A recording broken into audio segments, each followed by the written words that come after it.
Hello, welcome back to DayIFoundOut.com. This is the video channel that we're doing. We're doing what exactly happens when the queen dies. So, I mean, yeah, that's going to be a very huge, sad event, but it's just interesting since she's been in power, the queen, for so long.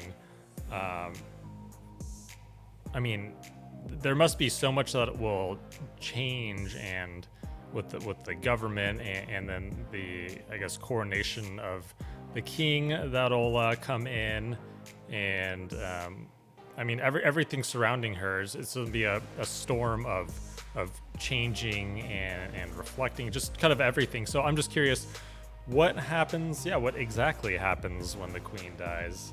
Here we go. Let's find out from Today I Found Out. And today we are answering a viewer question because Hail Kasu asks us, what happens when the Queen of England dies? Queen Elizabeth II has reigned over the UK and the Commonwealth for almost 7 decades. But it turns out what happens when she sheds this mortal coil has been planned out in detail, going all the way back to shortly after she ascended to the throne in the 1950s. Indeed, the Queen herself has planned some of the elements. As you might imagine, the whole affair includes an amazing amount of pomp and circumstance, though this was not always the case, or at least not nearly to the extent that we see today in various royal ceremonies. For example, going back to the funeral of King George IV, it is noted in the book Royalty Inc., Britain's best-known brand, dozens of pickpockets arrived in Windsor and lifted watches and money from sightseers who had turned up to see if any celebrities were attending. The funeral itself, hurried through in St. George's Chapel at 9 o'clock in the evening, was largely undignified. The congregation crowded in, jostling for the best seats, and then chatted noisily among themselves. We never saw so motley, so rude, so ill-mannered a body of persons, the Times' correspondent reported. At least the undertakers were not drunk, as they had been at the funeral of George's daughter and heir, the Princess Charlotte, who died in childbirth in 1817. As for his successor, William IV's coronation, William only reluctantly agreed to have a ceremonial coronation, and the money spent on the occasion was less than a fifth of that expended on his brother's behalf 10 years earlier. Among the other changes to royal protocols, the new king opened the terraces at Windsor Castle and the nearby Great Park to the public access and reduced the fleet of royal yachts. All this, his lack of pomposity and his visceral dislike of foreigners, particularly the French, tended to endear him to the populace. When William IV himself died in June 1837, there was a private funeral at Windsor, and, if not quite as undignified as George's had been, it was a perfunctory affair.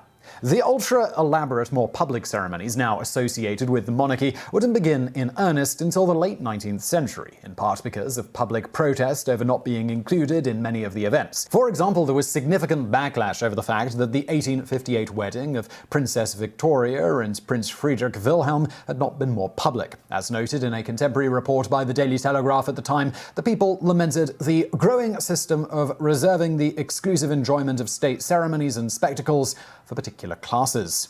In 1867, British journalist Walter Bagehot would postulate of all this, the more democratic we get, the more we shall get to like state and show, which have ever pleased the vulgar.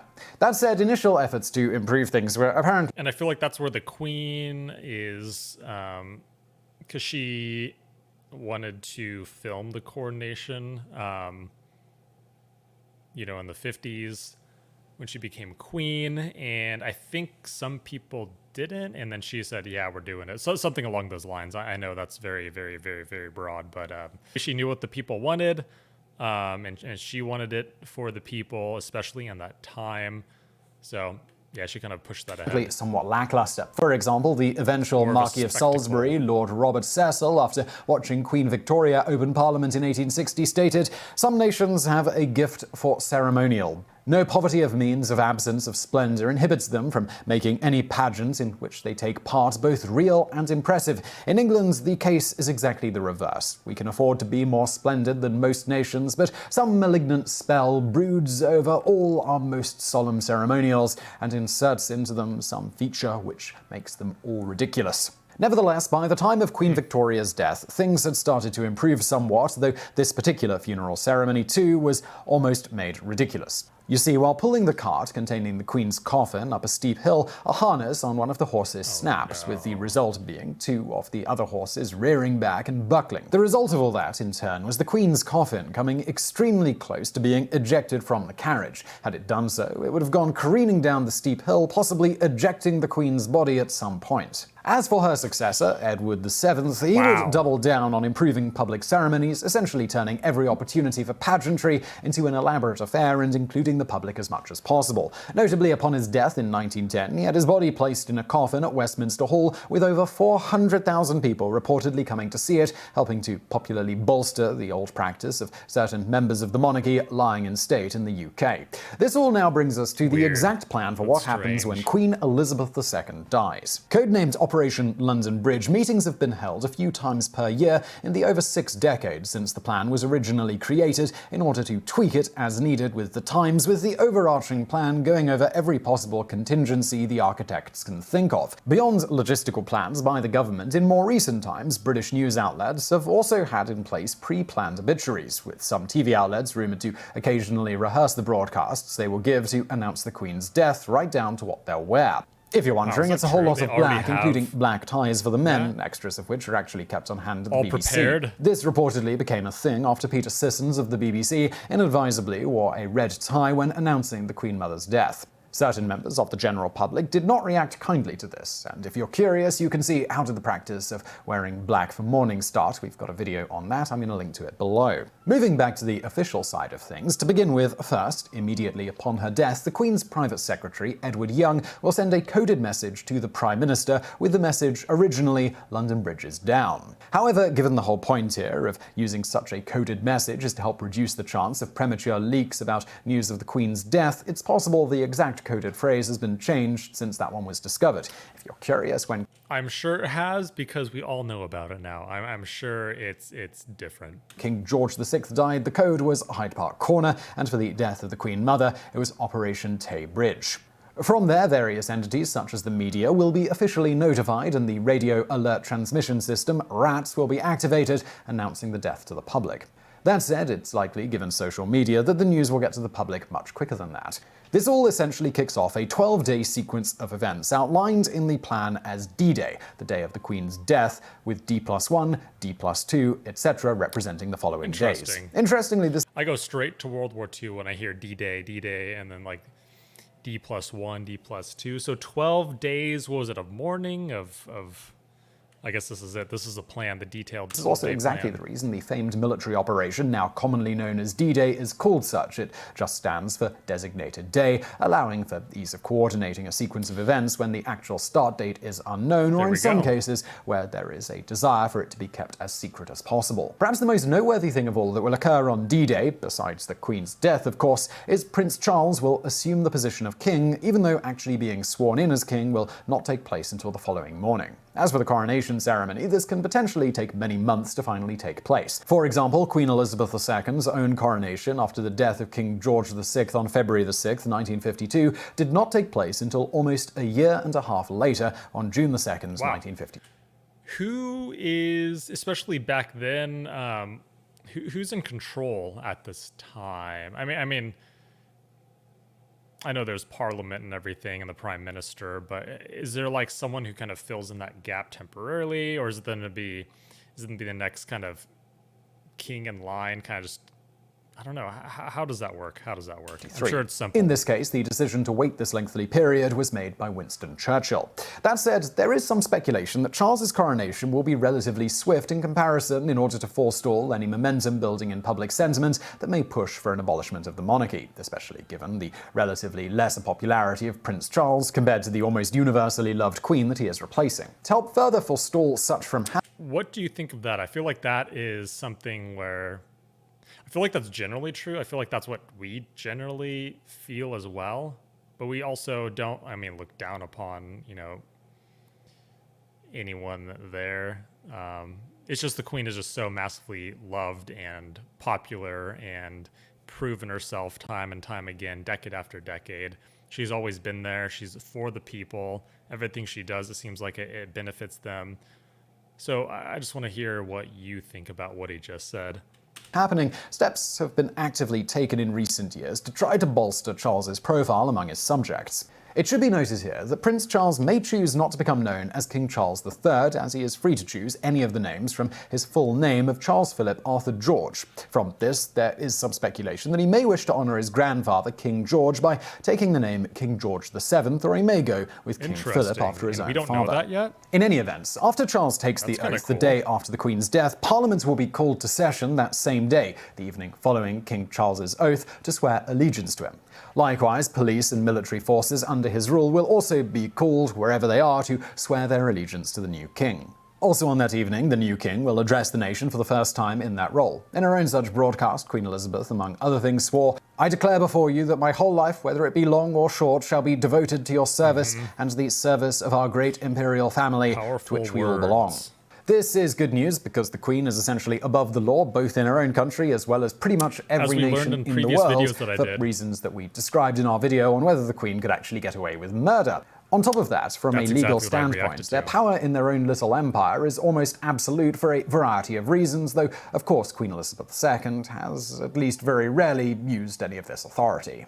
But given this, as you might expect, it's quite important that the person made monarch in Britain is mentally stable and trustworthy, as it would take a literal revolution or rebellion to take such powers away from that person from a legal standpoint, assuming said British monarch did not wish to have those powers taken. This would also place the military, police, parliament, and others in the awkward position of having to very publicly break their sworn oaths to said monarch and take their powers away against their will. Going back to the Queen, what exactly happens to her body directly after her death will depend on where she is at the time, with Operation London Bridge attempting to plan for any contingencies. For example, should she die in her frequent summer home at Balmoral Castle in Scotland, a special Scottish ceremony is planned for her body before it's being sent back to London.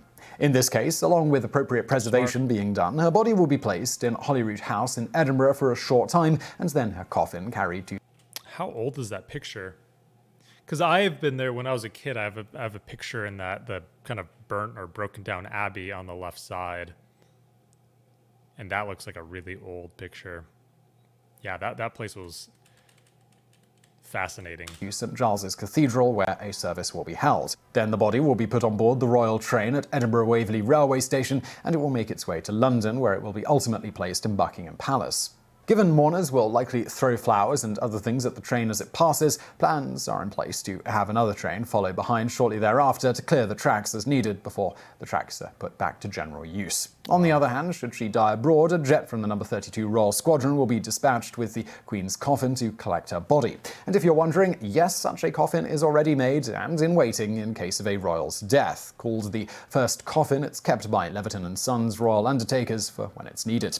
Wherever it's coming from, the Queen's body will, as alluded to, make its way to the throne room of Buckingham Palace and be held there for some time. 4 days after her death, her coffin will be placed in Westminster Hall, available for the public viewing almost 24 hours a day for 4 days. Just think of how many people, if this is the true plan, how many hundreds of thousands, if not millions of people will go to that and kind of see her and pay their last respects. I can't even imagine how many people will do that. I mean, maybe I could go. I don't know. Given approximately 200,000 people went to view the Queen Mother's coffin in 2002, it's expected that the number going to view Queen Elizabeth's coffin will be vastly larger than this. Finally, the night before the funeral takes place, special church services will be held across the UK to commemorate the death of the head of the Church of England. The funeral will then take place the following day, with said day being deemed a national holiday. On that day, the coffin will be carried from Westminster Hall to Westminster Abbey, where approximately 2,000 guests will be invited into the Abbey to witness the funeral directly, with the service being conducted by the Archbishop of Canterbury. After that ceremony is over, the Queen will likely be laid to rest in St George's Chapel at Windsor Castle. Finally, at some yet undetermined point after the mourning period, the coronation of the new king will take place, which will also be a national holiday. As for other logistics with the change to the new king... So would that mean national holiday, everyone's just off work in the UK? Is that kind of how that would work? Because that's kind of how it is here. I would assume the same thing. You're just like no work, and it's just like time to, mourn and reflect and remember and various stuff official like that. things like certain physical money, stamps, etc. will switch from Queen Elizabeth's visage to the King's, and an awful lot of official documents and the like that formerly said her and Queen will be switched to him and King, such as the national anthem having the words slightly altered to God Save the King. And all That will of be that is weird. absolutely going to That be will a be massive weird. hassle. Along with being the only person in the UK to not need a passport when travelling abroad, the Queen fact. similarly doesn't need a driver's license to drive. This is because, like passports, driver's licenses are issued in her name, so she's allowed to simply vouch for her own driving ability should she ever be pulled over. Now, you'd think that given her status and wealth, the Queen would never really drive anyway, but you'd be wrong, though she did a few months ago stop driving on public roads at the urging of her security team, who was worried about the elderly Queen's safety and driving on public roads at her age. But before that, it turns out the Queen loved driving and loved cars. In fact, during World War II, the Queen, then a princess, badgered her father to let her do her part for her country, and subsequently ended up serving as a And it mechanic and started all driver from with the there. Women's Auxiliary How cool. Territorial Service at the tender age of 18. She'd actually registered to serve at the age of 16, but King George wouldn't allow it. The Queen took her awesome. position incredibly seriously, becoming, by all accounts, a competent mechanic and driver, trained to fix and drive a host of military and suburban vehicles. Fast forwarding a bit through history, a humorous story about the Queen's driving prowess comes from 1998, when she was visited at her estate in Balmoral, Scotland, by then Crown Prince of Saudi Arabia, Abdullah bin Abdulaziz Al Saud. The story was later revealed to the world by one-time Saudi ambassador Sharad Kalpakol. Knowing Abdullah's stance on the rights of women and the fact that women are essentially banned from driving in Saudi Arabia, there's technically no law that says a woman can't drive, but licenses are only issued to men, the Queen, demonstrating quintessential British passive aggressiveness, offered the prince a tour of her palace grounds. Dutifully, the prince agreed, and the pair headed outside, where a large Land Rover bearing the royal insignia was parked. After waiting for the prince to climb into the passenger seat, where he no doubt assumed a chauffeur would drive the pair around, the Queen then nonchalantly climbed into the driver's seat and proceeded to drive the car. What a power play. The passive aggressive. Yeah, that's hilarious. That's funny. Bold and good. Much to the prince's astonishment. According to Ambassador Sharad, the prince was extremely nervous about this arrangement from the start, and things didn't get any better for him.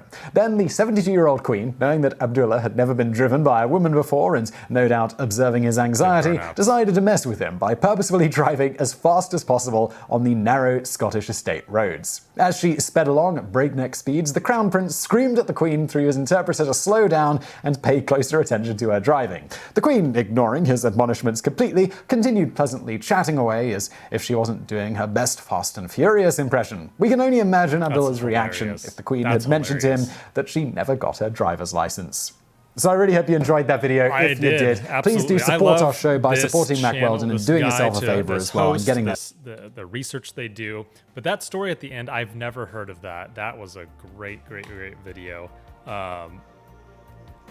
That's hilarious. I've never heard of that story, and I kind of want to see more about that. That's pretty funny. But the video was really good, very informative. I like how they kind of laid like the tracks early on, kind of the history of what other, from Victorian and other kings did down the line, and then they kind of got to modern day and what we should be kind of expecting. Things might be tweaking and change and stuff like that, but let me know if you have any more information or details. Would you see the Queen if you could in Windsor? Any other information, because it's just very fascinating, and it's going to be a worldwide kind of event. Everyone will know real fast, and it's just going to be one of those things where kind of time just like freezes for a while. It's just like a day that'll be kind of just still, and you'll kind of reflect on her life and everything else. So let me know what you think. Until next time, thanks for watching and have a good rest of your day.